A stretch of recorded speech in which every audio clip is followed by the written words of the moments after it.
Hello, this is Ron Paul. As you may have seen in the news, President Obama's big government scheme to nationalize health care has reared its ugly head once again. There's no time to waste. I'm counting on my friends, patriots like you, to come forward to assist in this battle. The media has a different report every day, but let me tell you, here in the Capitol, there's one message being sent loud and clear. Cut any deal you have for passage of nationalized health care. Campaign for Liberty has helped lead this fight from the beginning, and with your help, we can stop this dangerous scheme. Please listen to a brief message from my good friend and Campaign for Liberty President, John Tate. John will tell you more about what our plans are for this crucial battle. I hope I can count on your support for our Campaign for Liberty. Hello, this is John Tate, President of Campaign for Liberty. The truth is, unless you and I act now to stop Barack Obama's European-style takeover of medicine, that's exactly what you and I are going to get. I know we've all heard reports of this bill's death many times, but the fact is the White House and their allies in Congress are set to ram through possibly the worst government takeover of our lives, and they could act any day. If passed, not only could Obamacare's trillion-dollar price tag be the last straw to bankrupt our country, but it would also hand control of our healthcare industry to unelected federal bureaucrats who will decide who gets medical care and who doesn't. Ultimately destroy private health insurance by herding hard-working Americans into a government-run health insurance boondoggle.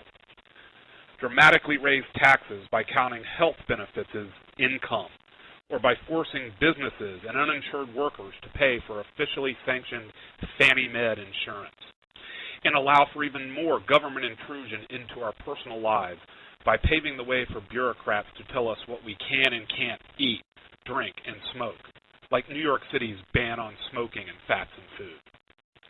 As scary as all that is, big government politicians in Washington think they need to act now to have their best chance to ram this through. Chances are they won't have better luck after November, so these next few weeks are critical. We all saw another recent example of how the government deals with healthcare with their radically overhyped threat from the swine flu. Combine their ability to manufacture fear with the legitimate worry people have about losing their jobs and their health insurance due to the Fed-created recession. Well, it's no wonder they now believe the American people will not stand up again to their schemes. But of course, you and I both know the answer to our problems is not more government involvement in healthcare.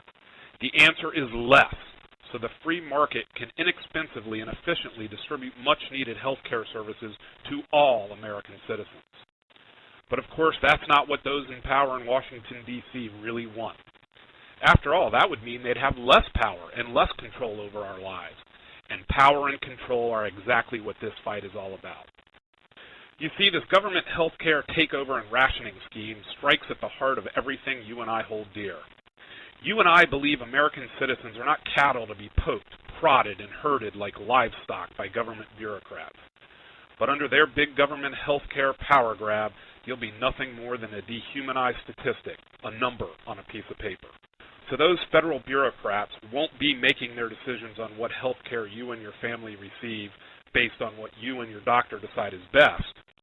They will decide what's best for you. But isn't your life really worth saving? Your family's too?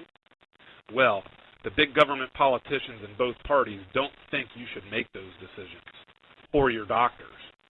Instead, they want their own hand-picked Washington, D.C. bureaucrats to make them for you. And if you don't like their decisions, well, hopefully you can live with them. Literally.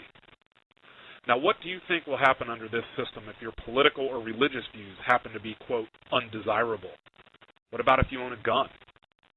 Well, after seeing all those government memos accusing patriotic citizens of being terrorists, I, for one, don't want to find out.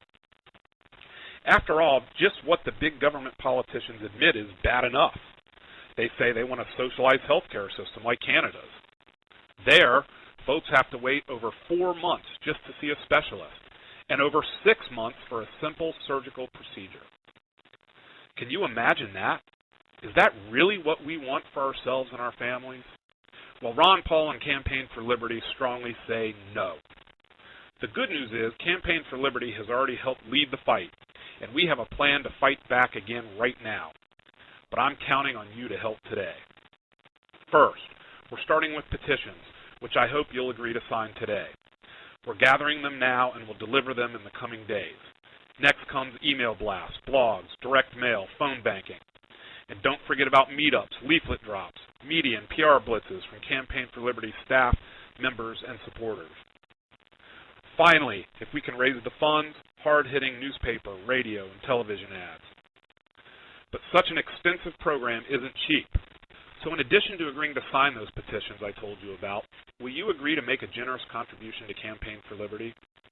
The truth is, without your immediate action, I'm afraid there just won't be enough time or money to do everything that needs to be done. Campaign for Liberty has no big multinationals or billionaires to pay for our programs. I'm glad we don't, so we aren't beholden to anyone else's agenda. But that means every time we take on a fight or are faced with a new twist in a battle, we must ask Campaign for Liberty supporters like you to help shoulder the financial burden. Our opponents are flush with money, the power of government, and a fawning media. Ron Paul and Campaign for Liberty have you and the hundreds of thousands of liberty activists that are setting politics ablaze right now. The good news is no one can bring the heat quite like you and your fellow patriots. So please agree to sign the petitions I've made up for you and make a generous contribution to Campaign for Liberty.